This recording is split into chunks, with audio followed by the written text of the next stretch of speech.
Welcome to the Net Profit Podcast with Ryan Kibler, your net profit CFO, helping business owners like you grow their net profit one episode at a time. And now your host, Ryan Kibler. Hello, and welcome to another episode of the Net Profit Podcast. I am your host, Ryan Kibler, the Net Profit CFO. Today, I have a really good friend with me. I have Molly McGrath with me, and we are going to be talking about hiring and training and empowering your team. Molly has delivered results for over 5,000 law firms and has been in the hiring space for a while. And I know right now, even from my clients, hiring right now in the marketplace can be tough. And so I am very, very excited to have Molly on the show and talk about hiring today. Molly, thank you for taking the time and being a guest. Oh, Ryan, thank you for having me, and thank you for not giving years and dating and calling me out on my age. Sure. Well, I do want to give you an opportunity. I mean, obviously, I gave a short background there, and we're definitely going to be diving into, hiring process and what that looks like today. But I want to give you an opportunity to kind of introduce yourself to the audience. And so if you would just take a minute or two and you can share, about your background and kind of how you got to where you are today. Absolutely. I've been in the legal industry, since 1997, so 28 years or so. And I'm incredibly passionate about naming my company as hiring and empowering. And I think that just put the period at the end of the sentence about it's really the biggest struggle within every business. Oh, business would be great, but for my employees, but for my people. And the struggle is real. And I was really fortunate when I started out in the estate planning space.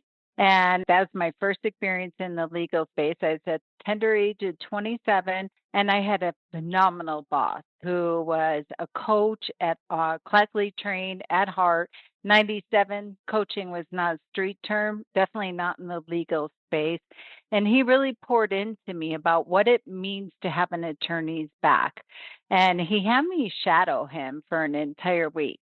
When I first started out, he goes, "Here's the deal. I want you to shadow me in every client meeting, speaking presentation, everything that he was doing at a law firm in Tampa, Florida. Plus, he was working for the national organization, building up a coaching program to share his best practice approach of what he did to create a really successful estate planning and asset protection firm."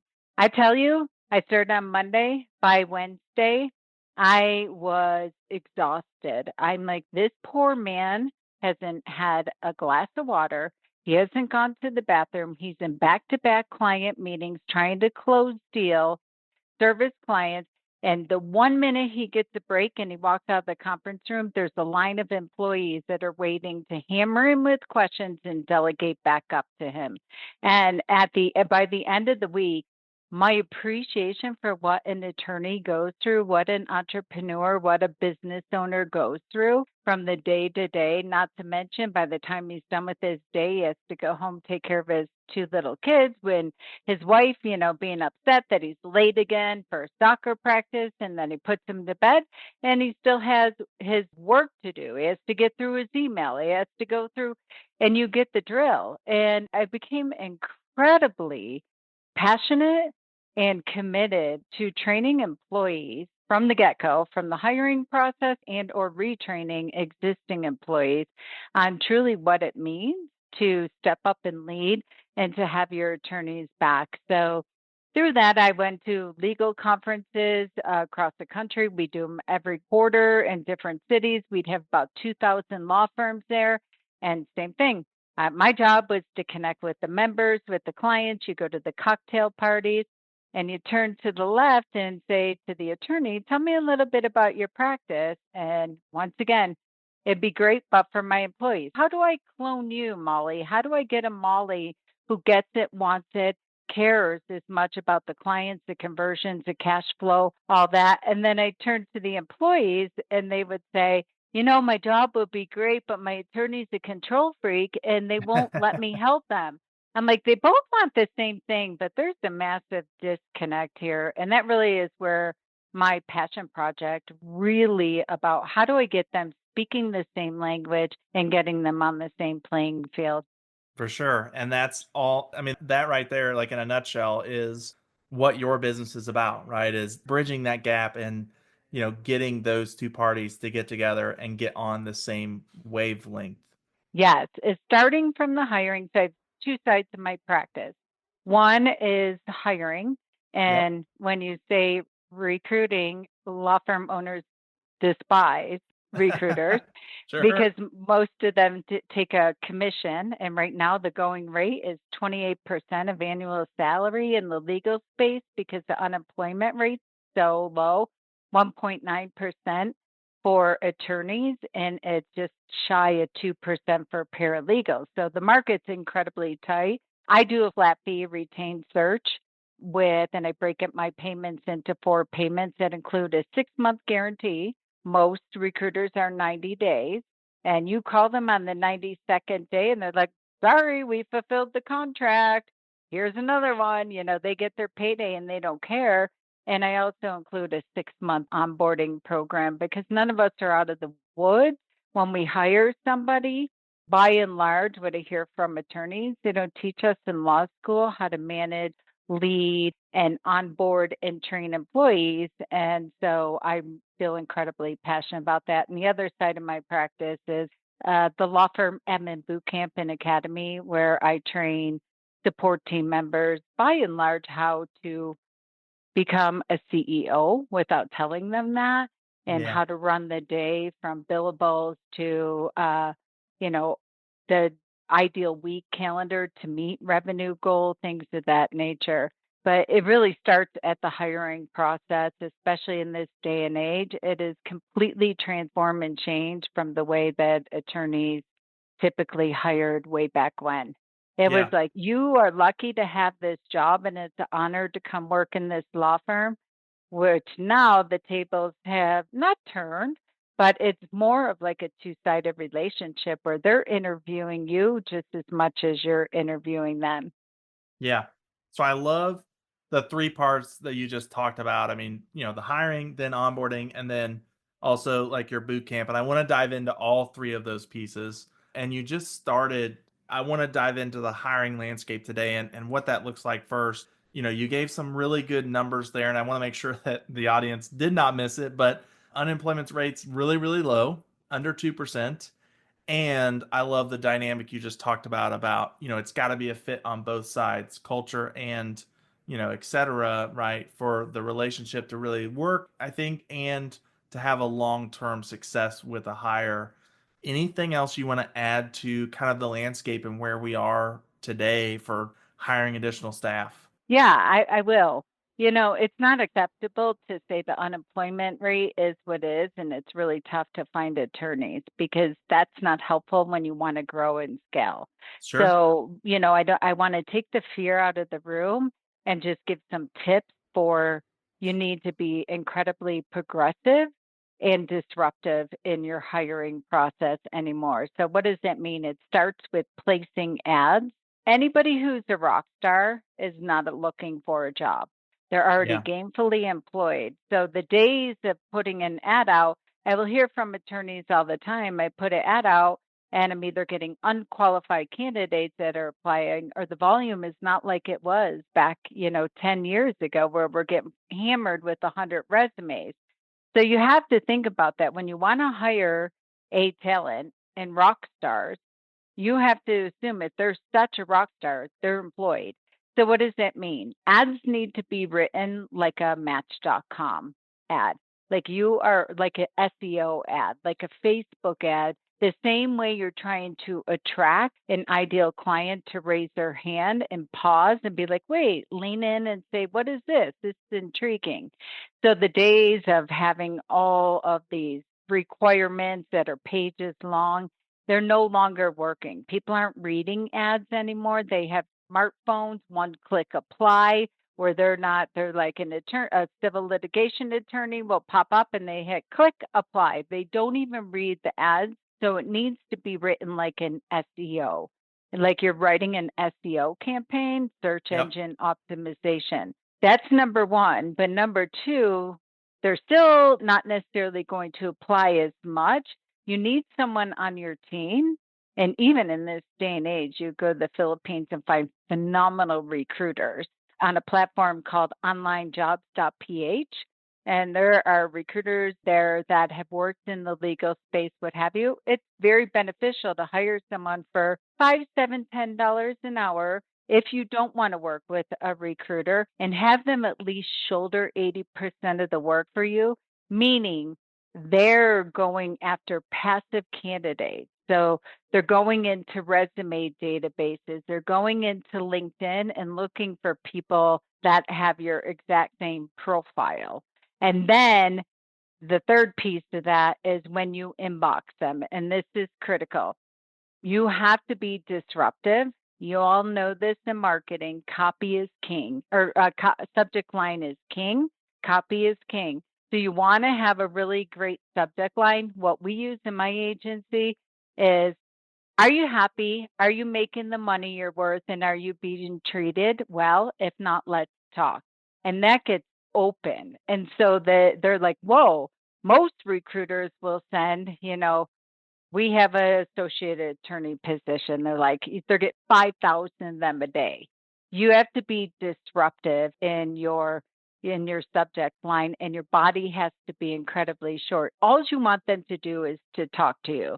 And in this day and age, as we all know with technology, leaving phone messages, sending emails through the platform back and forth don't work. So this is why it's really great if you get a member of your team to dedicate towards this if you're serious about hiring. Because the number one rule in recruiting and staffing right now is time kills all deals, just like sales. Hiring, staffing, recruiting is 100% sales anymore. You are selling the candidate to at least, just like a prospective client, to be intrigued by your message, your creativity, your disruption, to pick up the phone and at least do a 10-minute phone call with you to hear. So speed, speed, speed, speed. It's everything. Attorneys, if you're trying to do your own recruiting, or you're trying to have a paralegal do that in between having 6.5 hours of billable a day, it's not going to work. Get someone dedicated. And if they're working on this, if you don't want to work with a professional recruiter, it is a volume game, it's a number game, and it is speed of response game. So you really want to keep it short, you want to keep it light, and you want to make it about what can emulate your culture. Even that subject line, you're like, wow, these guys they're pretty hip and cool. I'm intrigued. And this is a law firm that would use that bold statement. They must be doing some really great stuff. Yeah, for sure. And I think, I love the idea of investing in, a full-time person, because you're right. I mean, a paralegal or attorney, somebody that's, having a billing hour requirement every day, is probably not going to be able to dedicate the time. And I think, from everything that you've described, kind of from the environment that we're in, that it's really, really competitive. Like finding that right hire and investing in, the search party a little bit, right, is probably worth it versus dealing with not getting the right candidate in and dealing with turnover, because I think we all know that can be very, very expensive. Yeah. And to your point, getting the right candidate in, step one is to get them to respond to your ads and Yep. to your messages. And then as quick as possible, what I recommend is do a quick 10-minute phone interview. Make sure they understand logistic, pay. I can't tell you how many attorneys do these long interview process, Yeah. and they don't talk about pay until the end, and they realize they're on polar opposites. And then Yeah. they're devastated all the time. So as quick as possible, get on the phone real quick. Want to make sure you understand just logistics. It's in person, it's remote, it's here, it's what have you. What are you looking for your base salary in order to make a move, things that nature. And then as quick as possible, get in a Zoom room and interview them with the attorney, because it's not the human doing stuff that make for really costly bad hires.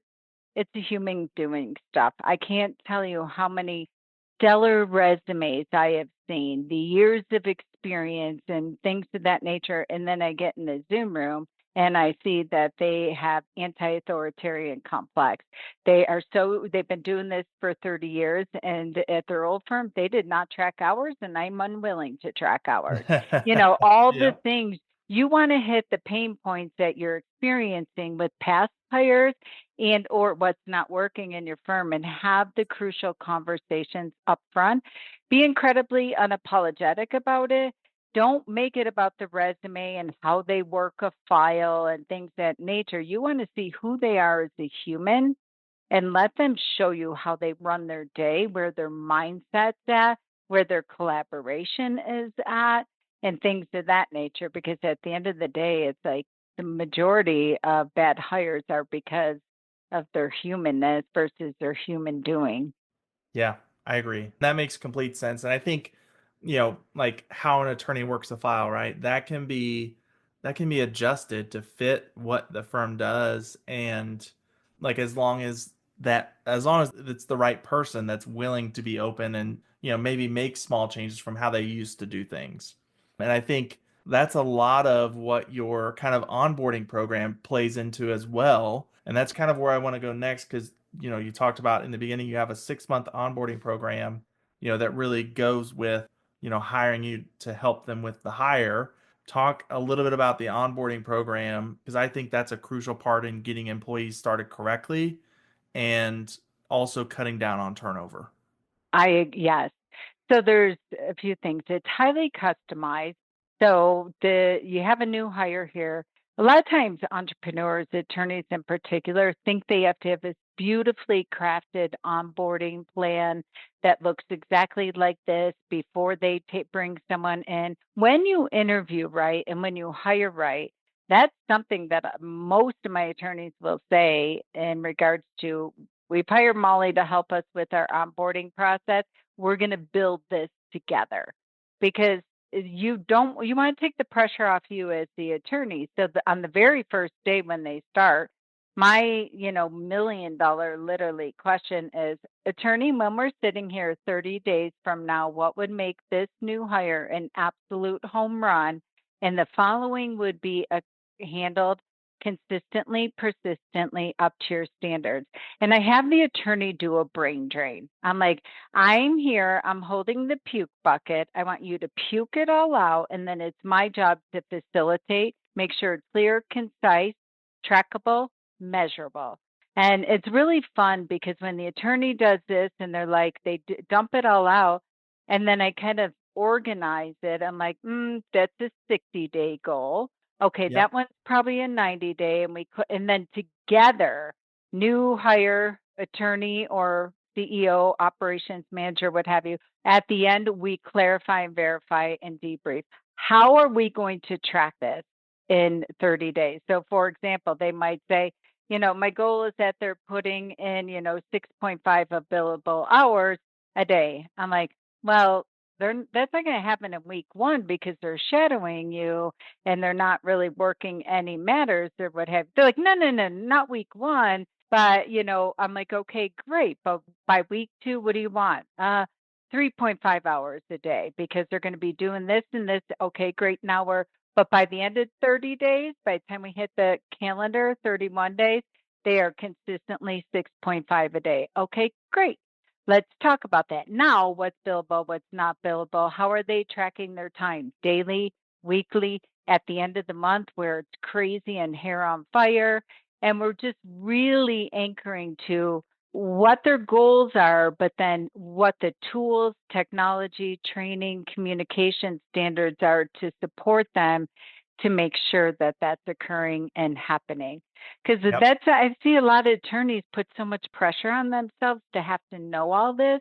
And I always say, listen, if you were an amazing trainer or an amazing onboard plan creator, you'd be a general manager somewhere. You're not a general manager. You're not taught how to do this. So the only thing is you should have your expectations and standards. And I always ask too, okay, in 30 days, what are they freeing you up from? So you could go become the visionary, become the rainmaker, what have you. Because this is a mistake I see a lot of entrepreneurs and attorneys do. I just need to hire someone so I could do blah, blah, blah. I don't want to work the file and do the work, what have you. But guess what? You're now going to have a KPI. As entrepreneurs, we need more accountability than our employees sometimes.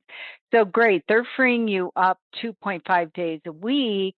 What are you doing with that time to build the business and to generate more leads and to 2x your revenue?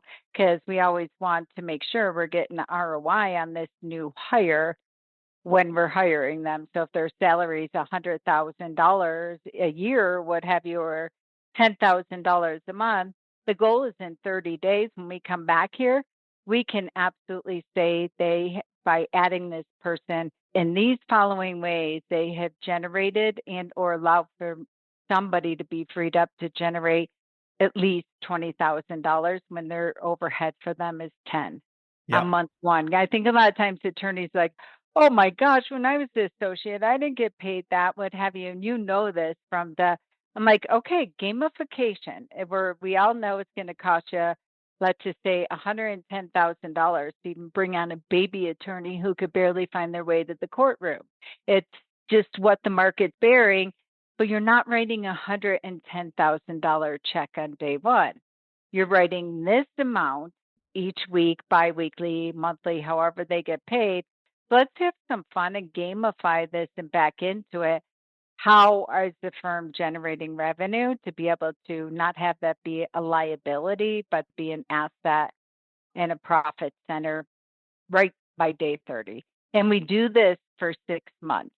And it's really, I make it a standard. It's a non-negotiable in my contract because I can get in the Zoom room and pay attention to body language, communication, where the attorney says something, they look down, they don't lean in. I'm like, whoa, whoa, whoa.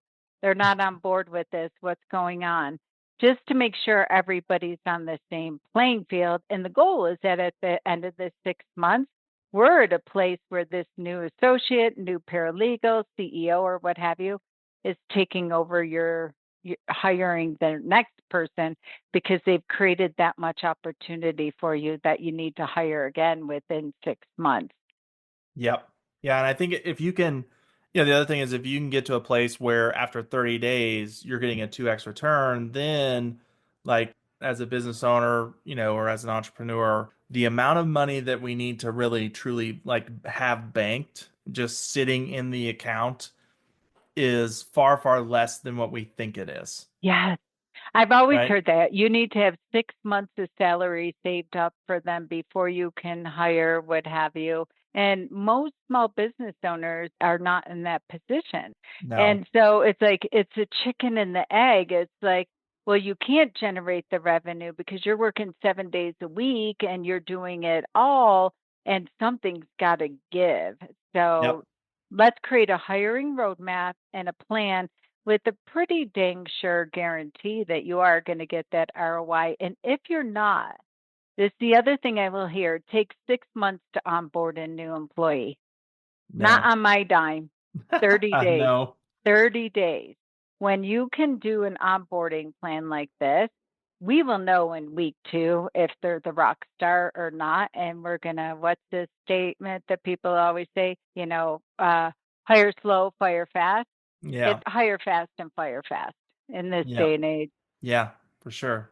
Yeah, I completely agree. And I think when you can, get those returns, have to have less money kind of banked, I think 6 months is way too long. Then that really does give you the flexibility and open up the opportunities, that you can really create and seize in your business for sure. So last thing I want to kind of go in here to is part three, which is like your law firm admin boot camp. Would love to hear more about that and kind of how that works, what that looks like. I'm sure we have a lot of lawyers in the audience that probably have some admin staff that need to attend that. Talk a little bit about that and what that looks like and what the results are. Yeah, that's my passion project. I am incredibly passionate about the front of the house and the support team. There's no shortage of coaching, consulting for the entrepreneurs, for attorneys, Hmm. and things that nature. But in my opinion, the front of the houses are the real revenue generators. Your intake team, the people that are answering the phone, they have about 20 seconds to nail it. And the attorney's job is relevant unless they're doing their job, because you have an empty calendar and an empty conference room because your Yep. intake team, your support team. So I built this program. Gosh, it's been 20 years now. And now it's evolved with technology and online, what have you. We have people from all over the country. So people that are hiring in the Philippines, South Africa, Central America, they put their assistants in my program. And the essence of it is it starts with a 12-week foundational program, and I take them through exactly how to step up and lead in their role, whether it's client services, paralegal, CEO. I have some professional law firm administrators, office managers, PLAs in there, intake teams, non-attorney salespeople, marketing coordinators, what have you, are in the program. They start with a 12-week foundational program that teaches them how to run the day, the hour, the day, the week, the month, the quarter, and annual. So they are coming to their attorney and speaking into their listening with data and information versus emotions. So it's really everything that so internally grateful for, my mentor really trained me on. So it starts with intake, tracking everything from inbound, outbound phone calls, where leads are coming from, the conversion rates, things of that nature. The intake team has KPIs on how many follow-up calls they're doing a day, what ones are converting, marketing, and training the marketing team on how to walk, talk, and act like a CEO. So everybody goes through the 12-week together. And what I love about it most is the attorneys will say to me, well, should I be in there? I'm like, no, this is to free up your time. You're delegating your training and onboarding and coaching to me. And then through the 12-week on demand, that's a foundational program, I record a 3-minute video for the attorneys that the assistants will send to their attorney and say, here's what we learned this week. And I do recap. Here's what you should be expecting from your team. They should be coming to you with their job descriptions and their KPIs. They should be coming to you with their time templates. They should be coming to you with their top 3 revenue producing activities that they do within their, and then the attorney gets the recap of what to expect and from each one of them. And they start to take over the clients, the calendar, the conversions. And as I teach them in Law Firm Admin Bootcamp, they'll go the calendars, they'll go cash flow in the personal service industry. So the attorney could be freed up to be the visionary and the attorney, period, within that. And so getting them to a point where they are really managing everything within the law firm. And I could shoulder that, especially the overseas people now. Oh my goodness, client service coordinator, intake coordinators, marketing coordinators, they love the program because it's giving them the coaching and the education and the training. Their communication changes after week 1. So they start with the foundational program, and then every Thursday they come to open coaching and growing hour with me. And so they need to be submitting a daily progress report of exactly what the top 3 revenue producing activities they did, what they did to save cancellations, reschedules, no shows, what they're doing to free up the attorney to move the life cycle of a lead and the life cycle of a matter up. And so they come every Thursday with me. This morning, today's Thursday, we talked about intake and how to reduce. They're doing a challenge right now, 60 calls a day, follow-up calls a day, with the goal of booking 5 additional appointments on yesterday's lead. I mean, do the math. If your average fee is $5,000, give or take, which is typically in the transactional estate planning, family law world, what have you, times 5 additional appointments of people that are being followed up, it's a hell of a ROI in week 1. So they go through that, and then once they finish, they get the certification of the 12-week foundational. Then based on their job description, they go into different modules. I bring in a mindset coach once a month. We work on money mindset. Because a lot of times you have somebody answering your phones who's making $15 an hour, and then or there may be a non-attorney salesperson, and they're quoting a $10, $15, $5,000 fee. That's more money than maybe their parents ever made. So they have a lot of head trash around money, around conversion. So really teaching them about confidence and really the inside of the business. Yeah, for sure. Well, I think I really like, everything that we've talked about today, I think helps cut down on turnover. We're focused on that and getting ROIs. I think everything that you're doing, you're of the mindset and really focused on getting ROIs. And that can be in a variety of ways, right? Like the ones that you just talked about with the boot camp is like follow-ups, right? And producing more appointments, and that's the opportunity to produce more sales for the attorney, right? And in other hires and onboarding, we're talking about opening up ROIs and opportunities for the attorney so they can be the visionary and work the most complex, most expensive case files that are at their firm, right? So in that sense, I really, really appreciate that approach, especially, being in numbers, being a finance return KPIs person. Really, really appreciate that approach and brings great value to the firms that you work with. So I want to really thank you again for taking the time, being on the show, and I want to give you the opportunity. Where is the best place for my audience to connect with you in order to work with you? Yeah, thank you again for having me. I mean, I love that you speak numbers and really the net profit and think these are numbers that when I started out in legal space, that was gibberish. It was like voodoo language and now seeing people like you, Ryan, that are really taking the stress and the fear off it for the attorneys and walking them through it, because at the end of the day the numbers don't lie, and it's and I can't tell you how many attorneys will tell me, I don't look at my numbers, I don't, they're just afraid to, Yeah. because but once they get empowered and their team's empowered, you don't have to share your number with the team, but you share the calendar and your ideal week and how many people we want to serve a month, and they will make your numbers for you. Yeah. And the last thing I would say for it that we didn't talk about, the beauty of this is when you pour into your people and give them a little bit of a gift, like a coaching or a training program, not only is it taking the pressure off of you, but it's the greatest retention tool. I can't tell you how many law firms have told me that their turnover stopped once they just give their team a little bit of love Yeah. and give them this gift, not a fix. So the easiest way to find me is Hiring and Empowering Solutions. That's our website. You can opt in. We drop a blog every Thursday. I drop a podcast every Tuesday.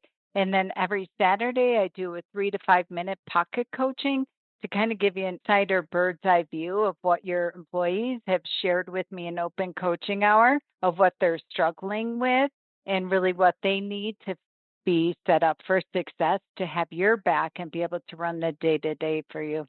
Very cool. Well, again, thank you so much for coming on the show. I think the things that you and I were talking about here, very complimentary and very, very beneficial for my audience, for the business owners that are listening. And these are important things to get right in your firm. And it's one of those things, when you get it right and it works, it's great. And when you don't, it is your biggest headache. Yes. And the difference between those two worlds is night and day. So again, I greatly appreciate what you do. I appreciate you taking the time. We will make sure and get your contact information in the show notes for my audience. And with that, until next time, everybody, go accelerate your profits. See ya. Thank you for listening to the Net Profit Podcast with Ryan Kimler. Make sure to subscribe or follow the show on your favorite podcast app. Don't forget to check the show notes for our guest contact information and to connect with Ryan on his website, netprofitcfo.com.